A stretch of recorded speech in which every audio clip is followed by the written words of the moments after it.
Isyarat langit, suara bumi, saat petir dan banjir menyatukan peringatan.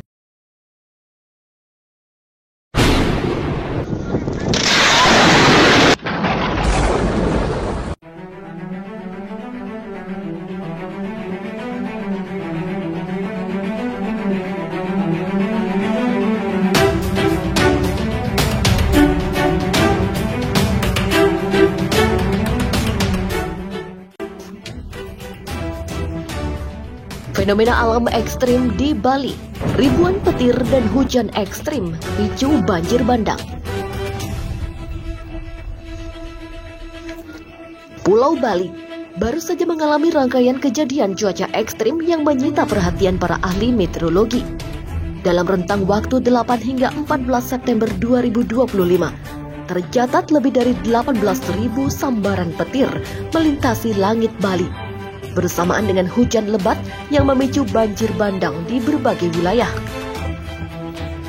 Data dari Badan Meteorologi, Klimatologi, dan Geofisika BMKG menunjukkan bahwa mayoritas sambaran petir tersebut berasal dari awan menuju permukaan tanah. Jenis petir yang dikenal memiliki dampak paling merusak.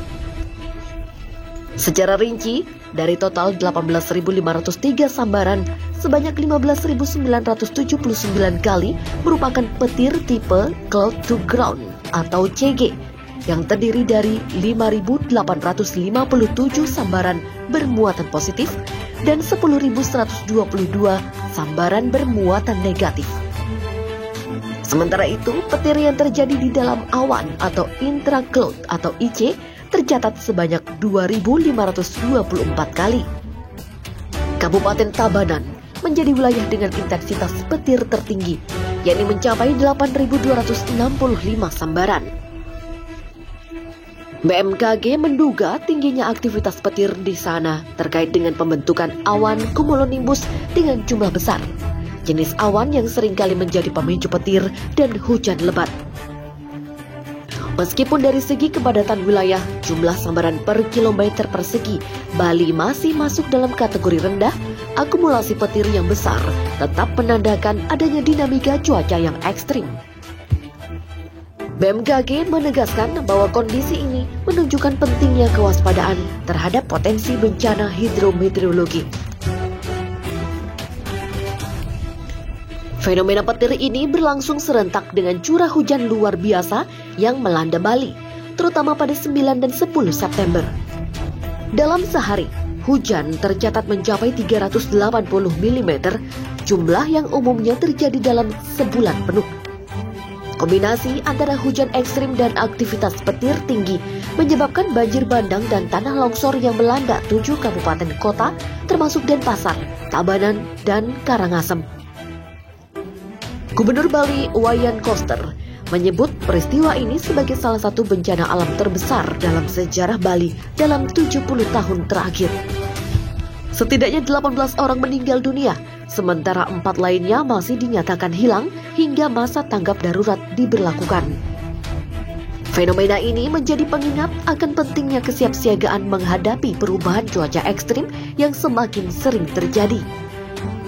BMKG menghimbau masyarakat untuk terus mengikuti informasi resmi dan meningkatkan kewaspadaan, terutama pada musim peralihan dan saat pola cuaca tidak menentu. Pasca rentetan sambaran petir dan curah hujan ekstrim yang menyebabkan banjir bandang di Bali, fokus kini bergeser pada upaya tanggap darurat, pemulihan, dan peningkatan kewaspadaan terhadap kemungkinan kejadian serupa di masa mendatang. Badan Meteorologi, Klimatologi, dan Geofisika BMKG menyatakan bahwa dinamika atmosfer di kawasan Indonesia, khususnya di Bali, masih berpotensi memicu cuaca ekstrim dalam beberapa waktu ke depan. Menurut Kepala Stasiun Geofisika BMKG Denpasar, Ruli Oktavia Hermawan, pembentukan awan cumulonimbus atau CB yang menjadi pemicu utama petir dan hujan lebat masih bisa terjadi, terutama saat transisi musim. Awan CB biasanya berkembang pesat akibat kondisi udara yang lembab, pemanasan permukaan yang kuat, dan konvergensi angin. Ketiganya saat ini masih terdeteksi di wilayah Bali dan Nusa Tenggara. Dalam respon bencana yang terjadi, Pemerintah daerah bersama BPBD, TNI, Polri, dan relawan telah bergerak cepat mengevakuasi warga, menyalurkan bantuan logistik, serta membuka posko pengungsian di titik-titik terdampak. Gubernur Bali Wayan Koster menekankan pentingnya peningkatan kapasitas mitigasi bencana, termasuk pembaruan sistem peringatan dini berbasis cuaca ekstrim.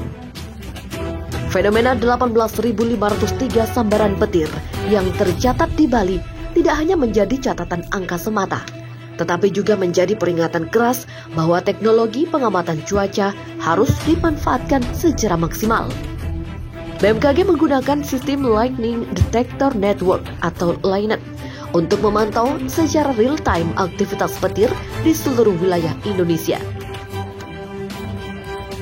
Data ini sangat penting sebagai dasar untuk peringatan dini kebakaran, gangguan penerbangan, hingga potensi bencana hidrometeorologi seperti banjir dan longsor.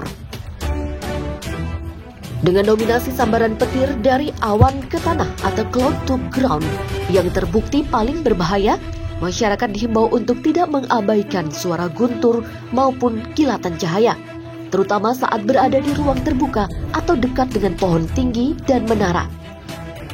Fenomena alam ekstrim yang terjadi di Bali menjadi cerminan bahwa adaptasi terhadap perubahan iklim bukan lagi pilihan, melainkan kebutuhan. Bencana tidak bisa dihindari sepenuhnya, namun dampaknya bisa ditekan dengan pemahaman, kesiapsiagaan, dan tindakan cepat. BMKG mengajak seluruh lapisan masyarakat untuk lebih aktif mengikuti informasi cuaca resmi melalui kanal-kanal resmi seperti aplikasi Info BMKG, website, dan media sosial resmi BMKG. Selain itu, warga diminta tidak mudah percaya pada informasi tidak berdasar yang beredar di media sosial.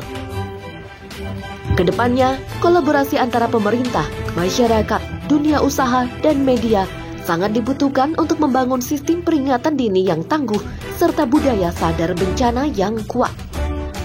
Fenomena ribuan sambaran petir dan banjir besar yang melanda Bali bukan sekedar kejadian alam biasa. Ini adalah sinyal bahwa bumi sedang menyampaikan pesan tentang keseimbangan yang terganggu, tentang perlunya kesiapan, dan tentang pentingnya hidup selaras dengan alam. Kini, saatnya semua pihak mengambil peran, karena menghadapi bencana bukan hanya soal bertahan, tetapi juga tentang membangun kembali dengan lebih bijak dan siap. Peristiwa ribuan sambaran petir dan banjir besar yang melanda Bali pada pertengahan September 2025 bukan hanya meninggalkan jejak luka dan kerusakan. Lebih dari itu, bencana ini membuka mata banyak pihak tentang betapa pentingnya memahami isyarat-isyarat alam, sinyal yang sering kali datang sebelum bencana, namun luput dari perhatian. Banyak yang tidak menyangka bahwa dalam waktu hanya 1 minggu, langit Bali mencatat 18.503 sambaran petir dan bumi Pulau Dewata menerima guyuran hujan ekstrim hingga 380 mm dalam sehari, setara dengan 1 bulan hujan dalam kondisi normal. Ini bukan kebetulan, ini adalah bentuk dinamika iklim yang semakin kompleks dan tak bisa lagi diabaikan.